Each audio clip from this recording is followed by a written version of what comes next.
First You Think is a not-for-profit ministry of the First Unitarian Church of Des Moines. Support us at ucdsm.org today. Thank you so much for welcoming me here today. Again, my name is Amy Landrigan, pronouns she and her, and I'm the Vice President of Strategy and Venture at Central Iowa Shelter and Services. It's also known as CISS, in case anybody's heard it called that. I'm really honored to speak with you all today and just talk about the work we do and the way we support our community members and our neighbors. Today, we're going to explore the theme of new beginnings, surviving to thriving, and how our efforts help the community members that are going through some tough times and merely surviving, helping them get to that place in their lives where they can feel like they're thriving again and truly a part of the beautiful community we have across Central Iowa. I'm going to be reviewing a lot of our programs today. I think I've missed a few. We have about 18, and so please come to the forum after to learn more if you have any questions. Homelessness is a multifaceted issue that affects individuals and families in every community, including right here in Central Iowa in every county. Central Iowa Shelter and Services is dedicated to providing low-barrier shelter, meals, and support services at no cost to adults experiencing homelessness, while facilitating their journey towards self-sufficiency. As the largest homeless shelter in the state, and the only low-barrier shelter, we serve almost 20,000 unique individuals annually. What does low barrier mean? It means you can come as you are. If you're currently self-medicating with an illegal substance, if you're currently having active hallucinations, if you're currently just in a really bad mood, that's okay. You're welcome within our doors. The people experiencing homelessness are not strangers. They're our brothers, they're our sisters, they're our friends. They are individuals who have faced tremendous challenges, often beyond their control, and this has led them to their current situation. These are not bad people. They're not criminals. They are our neighbors, trying their best to survive in spite of the hardships they face. Many factors contribute to homelessness. Economic challenges such as poverty, lack of affordable housing, and unemployment often leave people with no choice but to seek shelter wherever they can find it. Social issues, including family breakdown, domestic violence, unplanned medical expenses due to lack of insurance or insurance accessibility, and the lack of support systems can have individuals without a safe place to turn. When someone doesn't have a strong network or community to lean on, it becomes incredibly difficult to get back on their feet. Systematic inequalities in healthcare, education, and criminal justice disappropriately affect marginalized communities, making it harder for them to escape the cycle of poverty and homelessness. And finally, personal challenges such as addiction, mental illness, and trauma can increase an individual's vulnerability to homelessness. These issues and more often require comprehensive, holistic support and treatment, which many people don't have access to. And that's why today I want to talk about the new beginnings we offer at CISS and how we're dedicated to helping our community members and our neighbors, again, move from merely surviving to thriving in our beautiful community. Each of our initiatives are designed to not only address immediate needs, but also empower individuals to build a better future. So first, let me talk about what we're most known for, and that's our emergency shelter and housing programs. Our shelter is open to individuals 18 and older, and we provide 150 emergency shelter beds. We are open 24 hours a day, 7 days a week, offering 90 days of stay. Now, I will say during weather amnesty, we usually house about 250 people. Our current average length of stay is actually 15 days, and that's because we have worked so hard to get people connected to permanent housing as quickly as we can and connected to resources and sometimes family members that may have them listed as a missing person. Our average length of stay used to be 25 days, so we're moving it right along. We'd like to get it down to 10 if possible. We have 81 single-unit efficiency apartments, including 19 units specifically for veterans. These program-based apartments help individuals learn essential life skills, such as cooking, cleaning, maintaining employment. For some individuals, it's just carrying on a conversation and learning how to make eye contact again. Each apartment includes basic amenities and provides a safe space for residents. After a year, a resident can transition to community housing with Section 8 vouchers, reducing the typical wait time for housing, which is currently nearly 3 years. We also offer specific veteran programs, which I spoke about a little bit earlier. Veteran grant and per diem programs provide 19 efficiency apartments and additional case management. This program not only offers housing, but comprehensive support, ensuring our veterans have access to the resources they need to regain stability and independence. Veterans Contract Emergency Residential Program offers 5 efficiency apartments for short-term transitional housing. These individuals, the minute they get into shelter, there's no application, it's just, we're gonna get you up into an apartment right away and get you connected to the VA so you can get the services you need as soon as possible. Next, we have our Mulberry Street Cafe, also known as our community kitchen, which thank you all for coming and serving and providing meals. Our community kitchen serves breakfast, lunch, dinner, and snacks daily and provides over 100,000 meals annually. These programs not only feed those in need, but they also offer wonderful job training programs. We, of course, teach culinary skills, but also we help individuals gain confidence and prepare for a brighter future. Our summer meal program provides free meals to Des Moines youth throughout the summer, ensuring no child goes hungry. These meals are completely free and they meet USDA nutritional guidelines. Regardless of the time of year, we believe all children need access to food, and that's why we also provide the Child and Adult Care Food Program, CACFP, serving meals to our neighbors of all ages throughout the year. Next is our Street Outreach Program. Our Street Outreach Program, they go out into the streets and work with people directly. They meet with everyone face to face, and they not only bring them resources they might need, and sometimes we try to bring hot and ready meals for them, especially in the wintertime, but we connect to people who thought they were forgotten and thought they were being ignored and help them know that we're here for you. We can do an intake right there on the street with them and help them get the resources they need as soon as possible. We do that not just in Polk County, but in 15 other counties in central Iowa. We also have on-site health care. We have a clinic that operates in partnership with Hy-Vee Health Exemplar Care, removing transportation and cost barriers. So if you come into the shelter, within 24 hours, we get you into the clinic to make sure, do you need vaccines? We often have people with open wounds that are being infected. We have some individuals that don't know they have a disease that's maybe causing them dementia. We have individuals that have a UTI or a vitamin D deficiency, and they're out on the street because people thought maybe they were demented or hallucinating, but truly, they just needed a doctor's care. It's a wonderful program, and again, that is there 24 hours a day, but truly, we have an EMT there as well from them. That we had an individual in the community room earlier, last month actually, have a seizure, and they ran right out, they helped them right away, and then of course we called an ambulance to assist them. So it's a wonderful program, and we very much appreciate that partnership. We also have Mulberry Farm and Food. It's one of our newer programs. It provides fresh, locally grown food to our kitchen, but also offers job training programs for our clients. Our Shane greenhouse is 3,600 square feet and capable of producing 5,500 heads of lettuce a month. Of course, 10% lost just due to environment, all that good stuff with farming. We also grow carrots, radishes, tomatoes, cauliflower, kale, and lots more. I learned what a rat-tail radish was the other day. I thought it was a string bean, took a bite. I was unprepared. It was very spicy, but it was delicious. This innovative program not only supports our kitchen, but like I said, it treats valuable agricultural skills to our clients.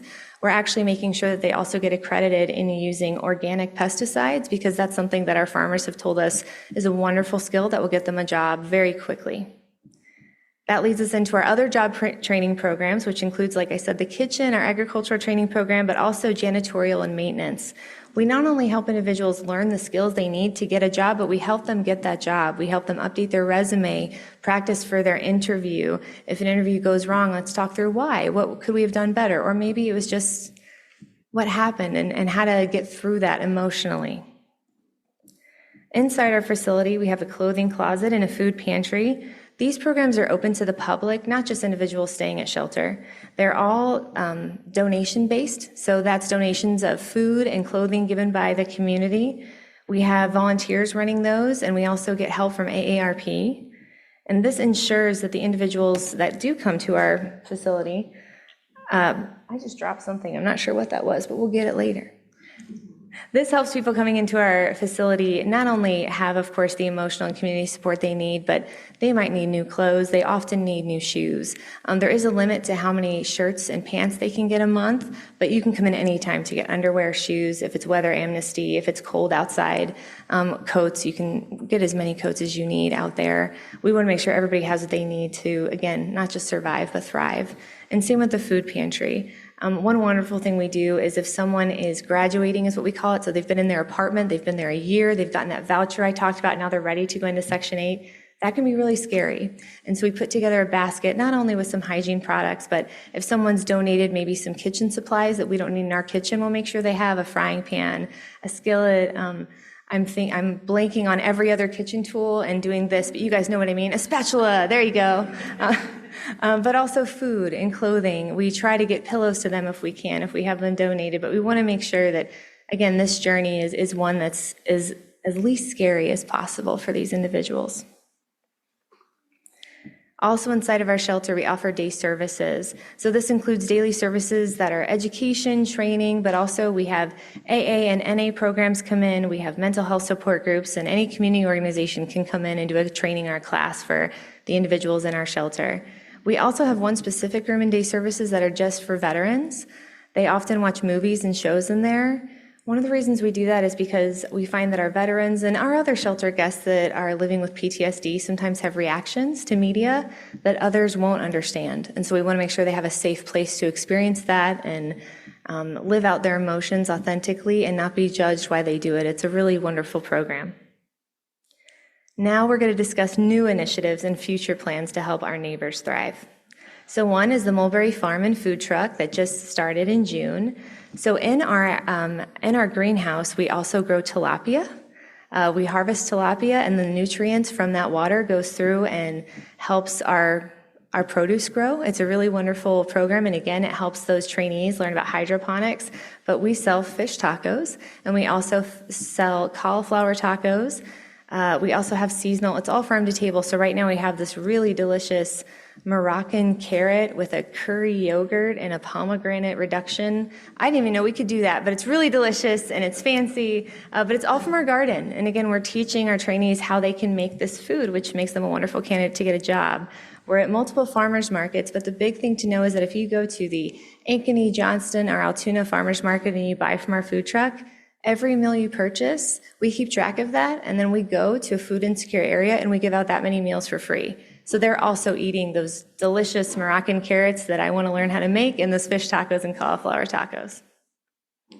We also have Growth Financial Services, which is a program that assists individuals' financial goals and stability. We act as a payee for those who need it, but we don't just handle their bills, we teach them how to save money. Our program right now has more in their savings. The individuals in that program have more in their savings than the average American. So we're really trying to make sure that, again, they get out of poverty by managing their finances and learning how to do that themselves. We also have Elevate Accounting, which provides affordable financing services to nonprofits all across the state. We're eventually going to extend nationally. We know there's so many nonprofits that are doing fantastic work, but most nonprofits that are new will only last 5 to 8 years. That's mainly because of financial management. It can be very difficult to afford an administrative team, and we've been there. We've had issues with audits and 20, 15 years ago where we only had one person managing everything, so we know what it feels like to stress about that, and we want to make sure we can help other nonprofits with their finances. So we do bookkeeping, we can do HR work for them, and what we do is we just ask for a very low cost. We talk to individuals and ask, how much can you afford?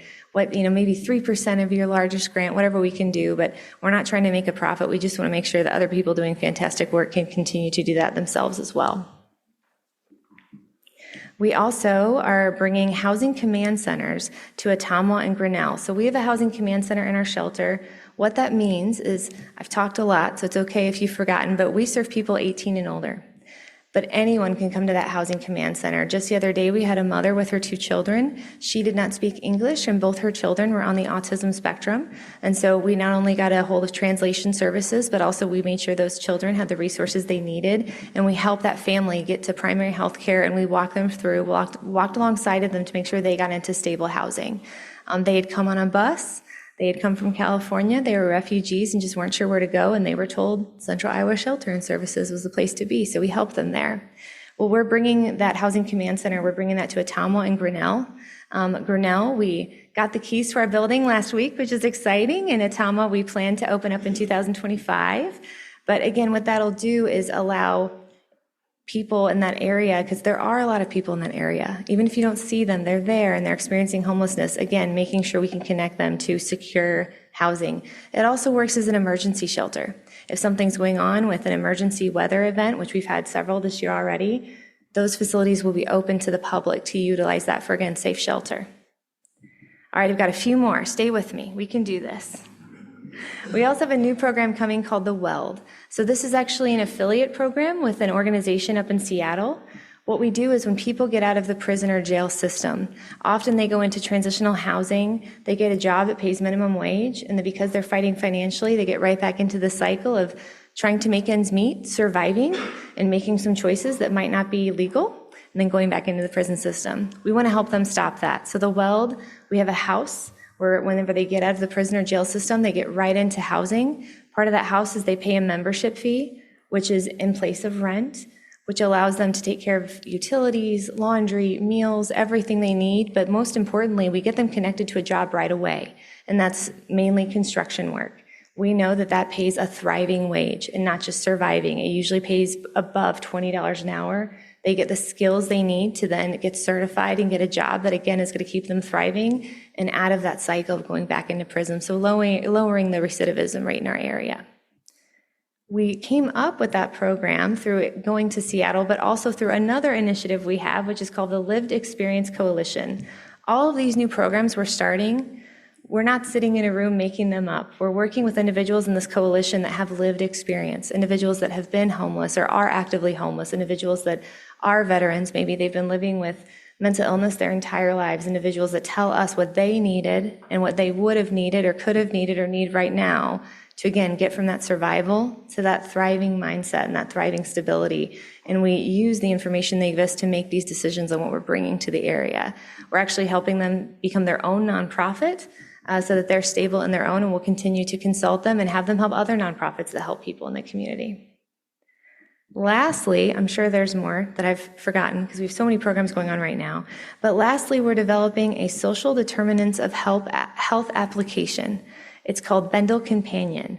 If you've seen in some old black and white movies, you'll see when they depict someone who's experiencing homelessness, they have a stick with a handkerchief that's holding all of their belongings. That's called a bendel. So this app is supposed to be the app that connects you to all the resources you need in the area. We're currently in what our developers call the alpha testing stage, which is where we have a group of individuals, including our Lived Experience Coalition, that are testing that application to make sure it works properly and make sure the user experience is correct. But then we're going to be going live here shortly in 2024. It's a wonderful application because most people have a phone. And if they don't, we also have a web-based platform. But they can get onto this app and it helps them learn how to navigate through our systems by themselves if they need to. We're working to go nationwide with it. So if they're in Iowa right now, but then they take a train or they get on a bus and they end up in a different state because they're trying to get back to their family, they can use that app to find resources right there in that community. It'll also help them understand that if they go into another medical clinic, they're not getting re-immunized, because that can be really hard on your system. It'll show, no, I got my flu shot here. I got my tetanus this time. Or, hey, I have diabetes and I really need my medication. Here's the information from my doctor. It's going to be a place where they can find community. So we're going to have local area organizations, nonprofit or for-profit, be able to say if they're having a community event where individuals experiencing homelessness are welcome. It's a really wonderful application. We're really excited to get it running and started. But again, we want to make sure that we're being as innovative as we can to connect people to what can help them thrive in our area. At CISS, we believe in the power of new beginnings. Our neighbors experiencing homelessness are part of our community, and it's our responsibility to support them in their time of need and this moment in their journey. Each program and service we offer is designed to address immediate needs while also empowering individuals to achieve long-term stability and success. Now, I've shared a lot today, but I bet some of you are wondering how you can help. We are always looking for volunteers within our food pantry, our clothing closet, processing donations, but our biggest need is always in the kitchen. Now, sometimes it can be difficult to provide meals. That can be expensive. You have to provide meals for 250 people. We completely understand. But even serving meals can help our kitchen crew and take off some of that burden for them, where they can take some time to clean up and prepare for another meal. So anytime you can come serve, we would love to have you. At the forum later, I'll have a volunteer sign-up sheet, and so if you're interested in volunteering, all you need to do is give us your name, email, and your phone number, and you'll be hearing from our team shortly to talk about the opportunities available. We know that together we can make a significant difference in the lives of these individuals going through just a rough moment in their lives. We hope that you can be a part of that and continue to be part of that. You all have been so supportive to our organization for years, and we very much appreciate that from you. We love being here. We'd love to come talk anytime you'll have us. And I just want to say thank you again for this time and for your grace and giving me space to share our mission and everything that we do. I think I covered it all. Maybe. Thank you, guys.